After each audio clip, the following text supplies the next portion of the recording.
كابتن الفريق. يمكن اكثر ناس تقول لي عندك مشكله ويا يونس. يونس حبيبي ما عنده مشكله ابدا. تتواصل وياه دائما بين يوم ويوم احنا متواصلين وياه. يونس هناك على رجعتك في المنتخب. بالعكس هناني وكل اللاعبين هناني. يونس مدرب ثاني كلهم اللاعبين. يونس مدرب ثاني بالفريق.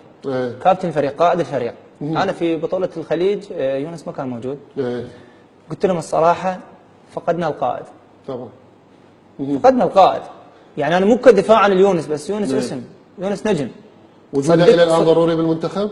يونس بيقدم ضروري، يعني ضروري. الناس تقول لك يونس خليه يلعب 45 دقيقه، يلعب نص ساعه. يونس اذا ما يقدم هو من نفسه يطلع. يعني انت مع يونس 90 دقيقه يلعب، لو انه تستفاد منه ب 45 دقيقه؟ انا يونس يمكن بفرصه واحده يسوي له جول. يمكن فرصه يعني ميته. خليه يلعب 90 دقيقه. يعني هذا الشيء راجع المدرب. اكيد هذا الشيء راجع المدرب. بس انا يونس يعني عندي ثقه بيونس، من نص فرصه يسوي له جول. يعني مع احترامات اللاعبين البقيه، بس انت تنظر للخبره، تنظر للفرق اللي تلعب وياك، تحسب حساب اليونس.